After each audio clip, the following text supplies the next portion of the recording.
ये कहानी है मीना नाम की एक लड़की की जिसे फोटोग्राफी और वीडियोग्राफी का बहुत शौक था। अरे यार, इस दो कौड़ी के फोन से एक भी फोटो अच्छी नहीं आती है। तभी वहां मीना की माँ पल्लवी आती है। अरे बेटा पल्लवी, फोटो ही खींचती रहोगी या खाना भी खाओगी? अरे माँ, मैंने आपसे कितनी बार कहा है कि मुझे एक कैमरा दिलवा दो, लेकिन आप तो मेरी सुनने को ही तैयार नहीं है। बेटा, तेरा एक कैमरा का दाम भी तो 10 कैमरे के बराबर है। अरे माँ, आपकी एक ही तो बेटी है और आप उसे एक कैमरा नहीं दिलवा सकती हो। अगर आप मुझे कैमरा नहीं दिलवाओगी तो मैं खाना भी नहीं खाऊंगी। नाटक बंद कर, तेरी मनपसंद बिरयानी बनाई है मैंने। अच्छा, आज खा ले रही हूँ लेकिन कल से नहीं खाऊंगी, हाँ? चल देखती हूँ कि तू अपनी बातों पर अमल करती है या नहीं। हाँ, देख लेना आप। पहले मैं जरा आज अपनी बिरयानी खा लूं। पगली। तो मीना डाइनिंग टेबल पर बैठती है और अपनी बिरयानी खाने लग जाती है। खैर, इसके कुछ दिन बाद एक दिन मीना के पापा ऑफिस से घर आते हैं। ले बेटा, तेरा बर्थडे गिफ्ट। अरे पापा, मुझे जो चाहिए वो तो आप मुझे देंगे नहीं, तो इसका क्या फायदा? अरे बेटा, मुझे मालूम है कि तुझे क्या चाहिए, लेकिन जरा इसे भी तो खोलकर देख ले एक बार। इसमें भी बहुत अच्छी चीज है। खोल ही लेती हूँ अब। इतने प्यार से जो लेकर आए हैं आप मेरे लिए। मीना गिफ्ट खोलती है तो देखती है कि उसमें कैमरा रखा हुआ है। ये देखकर मीना खुशी के मारे पागल हो जाती है। अजी, मैंने आपसे मना किया था ना कि इतना महंगा कैमरा अभी मत दिलाइए इसे। आप भी ना। अरे पल्लवी, तुम इतना टेंशन क्यों ले रही हो? अरे इसे फोटोग्राफी और वीडियोग्राफी का शौक है। अगर हम इसके शौक पूरे नहीं करेंगे तो कौन करेगा? Yes papa, you are the great. आप तो मुझे बहुत अच्छे से समझते हैं। उफ भगवान, ये दोनों बाप बेटी का क्या करूं मैं। हाँ माँ, आप बैठो, मैं पापा के लिए खाना लगाती हूँ। देखा, आपसे कैमरा मिल गया तो खाना भी लगा रही है अब।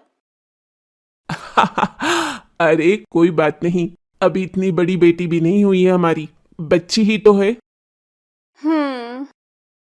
खैर, अब मीना को अपना पसंदीदा कैमरा मिल चुका था, इसलिए वो अब अच्छे अच्छे स्पॉट पर जाकर फोटोग्राफी करना शुरू कर देती है। कि तभी एक दिन जब मीना किसी खूबसूरत नदी के किनारे फोटोग्राफी कर रही थी, तभी उसके पास एक आदमी मुंह में रुमाल बांधे हुए आता है। ए, तुम लोग कौन हो? अरे जाने मन, हम लोग कौन है अभी तुझे बताते हैं।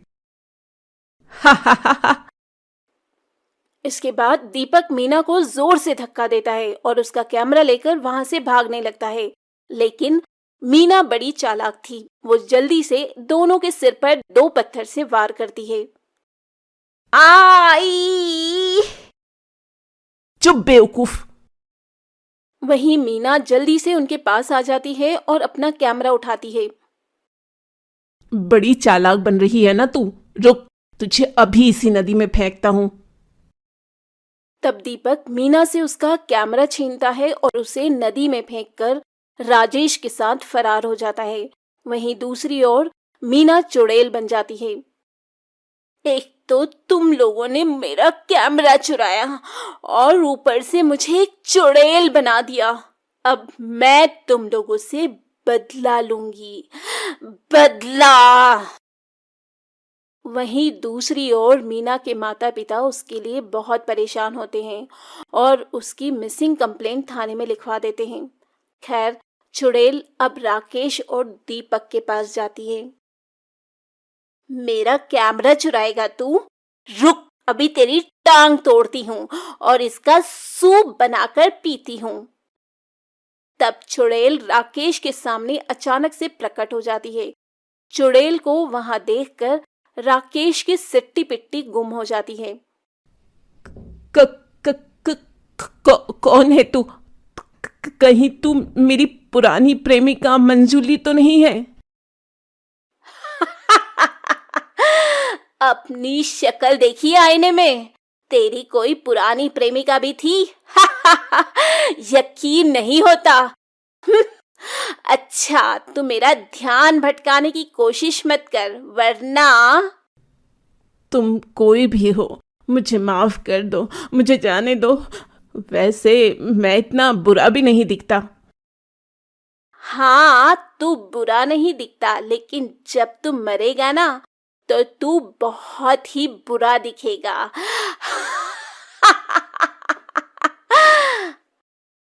मरेगा मतलब? हाँ, अगर तू मरेगा नहीं तो मैं तेरे हाथ और पैर का सूप बनाकर कैसे पीऊंगी रे? नहीं नहीं, ऐसा मत करना। एक तो मेरा कैमरा चुराता है और मुझे मारता भी है, और ऊपर से बोलता है कि तुझे ना मारूं। अच्छा, तो तू कैमरा वाली चुड़ैल है? हाँ। तब इसके बाद चुड़ैल राजेश के हाथ पैर तोड़ देती है और उसे मार डालती है। उसे मारने के बाद चुड़ैल वो कैमरा अपने हाथ में लेती है। रुक, ऐसे ही रहना, अब तेरी एक फोटो खींचती हूँ। और चुड़ैल अपने कैमरे से राजेश की लाश की फोटो खींचती है और बहुत खुश होती है। अगर मैं ना मरती ना, तो बहुत अच्छी फोटोग्राफर बन जाती। वाह मीना, तेरी फोटोग्राफी का तो कोई जवाब नहीं। सोच रही हूँ, अब से मैं बुरे लोगों को ऐसे ही मारूंगी और उनकी ऐसे ही तस्वीर लूंगी। इसका मैं तो बड़ा मजा आने वाला है मीना। लेकिन दूसरा वाला आदमी कहाँ है? पहले तो उसे मारूंगी और सोच रही हूँ कि उसकी खोपड़ी का सूप बनाकर पीऊं। और चुड़ैल अब दीपक को ढूंढने लग जाती है। वहीं शाम को जब दीपक राजेश के पास आता है तो देखता है कि किसी ने राजेश को बहुत बुरी मौत मारा है। नहीं, कहीं ये काम उसी लड़की की आत्मा का तो नहीं है? मुझे भागना होगा यहाँ से। तभी वो वहां से भाग जाता। वहीं दूसरी ओर चुड़ैल एक आदमी की दुकान के पास जाती है। दरअसल वो आदमी मोहल्ले में बासी मिठाइयां बेचता था। इस आदमी की वजह से मेरा बहुत बुरा वाला पेट खराब हो गया था। इसे तो मारना ही पड़ेगा। खैर, वो आदमी अपनी दुकान बंद करके घर के लिए निकलने लगता है कि थोड़ी दूर आगे बढ़ने पर एक सुनसान गली में उसे चुड़ैल मिल जाती है। चुड़ैल? वो भी कैमरे वाली? आजकल चुड़ैलों के पास भी कैमरा होता है क्या? और क्या, हम लोग मॉडर्न जमाने के चुड़ैल हैं। हमारे पास सब कुछ होता है। अच्छी बात है, अच्छी बात है। लेकिन तुम्हें मुझसे क्या काम है? सुना है तू बासी मिठाइयां बेचता है जिससे लोगों की तबीयत खराब हो जाती है। नहीं नहीं, ये किसने बोला? ये सब गलत है। मैं तो कॉलोनी में सबसे ताजी मिठाइयाँ बेचता हूँ। तभी चुड़ैल अपनी शक्ति से उस आदमी की दुकान की मिठाइयां अपने हाथों में प्रकट करती है। अच्छा, तो ये ले, अपनी सारी मिठाई खा ले। अब वो, आज मेरा पेट खराब है। मुझे पता था कि तू यही बोलेगा, लेकिन मैं तो तुझे ये मिठाई खिलाऊंगी। नहीं नहीं। जबरदस्ती उस आदमी के मुंह में मिठाई के डिब्बे को ठूंस देती है, जिससे उस आदमी की मौत हो जाती है। बड़ा आया, मेरा पेट खराब करेगा। गया ना काम से। उसे मारने के बाद चुड़ैल उसकी तस्वीर ले लेती है। मोटा गेंडा कहीं का, इसकी तो फोटो भी अच्छी नहीं आई।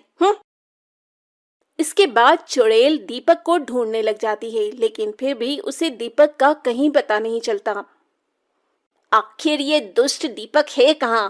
पता नहीं क्यों मैं अपनी शक्ति से भी उसको देख नहीं पा रही हूँ। लगता है कुछ गड़बड़ है। तब तक मैं अपने नए शिकार को ढूंढती हूँ। ये बोलते बोलते चुड़ैल रास्ते में जा रही थी कि तभी उसे एक आदमी मिल जाता है जो किसी औरत की चेन छीनकर भाग रहा था। अभी इसको सबक सिखाती हूँ, चोर कहीं का। चुड़ैल उस चोर के सामने चली जाती है। आह, चुड़ैल! अरे चोर, कितनी चोरी करेगा हाँ? जाने दे चुड़ैल, मेरी एक छोटी बेटी है। तो क्या उसे भी चोरी करना सिखाएगा? तुझे तो मरना पड़ेगा ही, नहीं तो तू अपनी बेटी से भी चोरी ही करवाएगा। इसके बाद चुड़ैल उसे मार देती है और उसे एक खंबे से लटकाकर उसकी फोटो खींचती है। ये फोटो तो बड़ी जबरदस्त आई है। खैर, कुछ दिन बीत जाते हैं और कॉलोनी में चुड़ैल के बारे में सबको पता चलने लगता है। तभी एक दिन कॉलोनी वाले पंडित को बुलाते हैं। उस घर की एक सदस्य है वो चुड़ैल। पंडित जी, ये तो मेरा घर है। हाँ, तुम्हारी बेटी मर चुकी है और वो चुड़ैल में बदल चुकी है। वही ये सब कर रही है। ये सुनकर मीना के माता पिता बहुत रोते हैं। रो मत बेटी, हमें उसकी आत्मा को मुक्ति दिलाना होगा। ठीक है पंडित जी, आप जो कहेंगे हम वही करेंगे। मीरा का एक खूनी है जो अभी तक पकड़ा नहीं गया है। हो सकता है कि उसके पकड़े जाने के बाद उसे मुक्ति मिल जाए। अच्छा पंडित जी। खैर, कुछ दिन बाद इंस्पेक्टर दीपक को पकड़ लेते हैं और उसे पकड़कर उसे हथकड़ियां लगाकर कॉलोनी में ले आते हैं, जहां आज कॉलोनी वाले पूजा करने वाले हैं।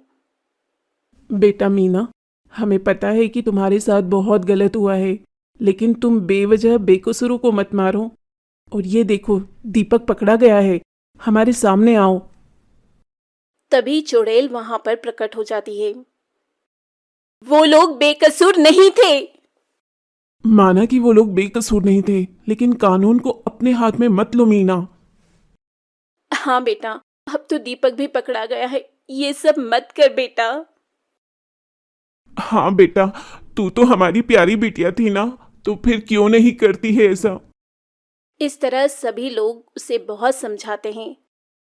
ठीक है माँ पापा, मैं अब से किसी को भी नहीं मारूंगी, लेकिन इस दीपक को भी नहीं छोड़ूंगी। अलविदा। इतना कहने के बाद चुड़ैल दीपक को अपने साथ हवा में उड़ाकर ले जाती है और जाते जाते ऊपर से कॉलोनी वालों की फोटो भी खींच लेती है। ये फोटो देखकर मैं आप सबको बहुत याद करूंगी। वहीं चुड़ैल दीपक को अपनी दुनिया में ले जाकर उसे क्षण भर में मार देती है और इस तरह चुड़ैल का बदला पूरा हो जाता है।